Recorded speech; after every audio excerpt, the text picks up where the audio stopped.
बकरी दो गांव खा गई। एक आदमी आगरा की सड़कों पर रोता चिल्लाता घूम रहा था। लोग आश्चर्य में थे कि भला बकरी गांव कैसे खा सकती है। आखिर यह खबर बादशाह अकबर तक पहुंची।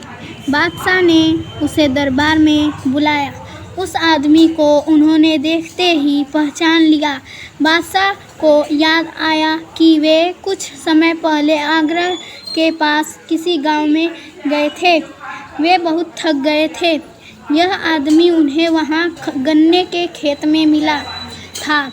उन्होंने उससे कहा था, भाई थोड़ा गन्ने का रस पिला सकते हो? हाँ, आप बैठिए, मैं अभी लाया। अकबर एक पेड़ की छाह में बैठ गए। वह किसान खेत में गया, एक गन्ना तोड़ा और एक बड़े लोटे में रस निकाल कर ले आया। अकबर ने गन्ने का रस पिया तो बहुत खुश हुआ। अरे वाह, ऐसा रस हमने तो कभी पहले नहीं पिया।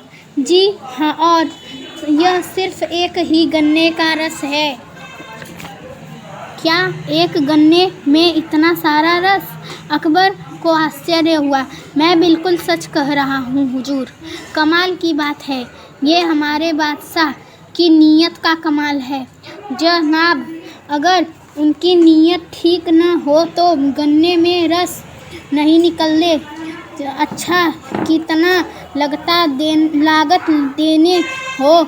जी, लगभग सिर्फ 25 पैसे ही देने पड़ते हैं। सिर्फ 25 पैसे? बादशाह ने हैरान होकर पूछा। सिर्फ? वे सोचने लगे कि ऐसा रस वाले गन्ने के खेत पर काफ़ी रुपए लगान चाहिए। ठीक है, आगरा पहुँचते ही इसका लगान बढ़ा दूंगा। कुछ देर इधर उधर की बातें करने के बाद अकबर ने कहा, अच्छा भाई, चलने से पहले जरा एक लोटा रस और पिला दो। किसान लोटा लेकर चला गया।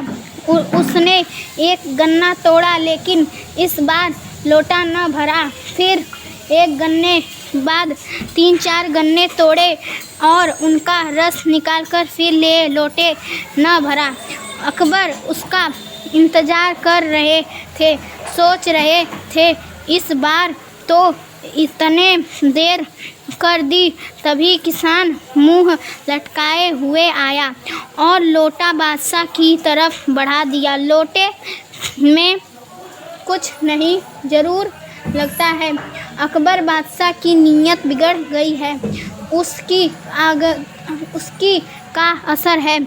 अकबर को लगा जैसे किसी ने उन्हें आसमान में से ज़मीन पर पटक दिया हो। आदमी की नीयत में हर्फ आने से क्या पेड़ पौधे पर भी असर पड़ता है? उन्हें लगा जैसा वह मामूली किसान एक बादशाह को नियति का पाठ पढ़ा रहा है।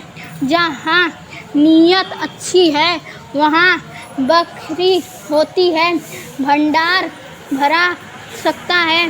लालच और छोटापन आदमी को कुछ कभी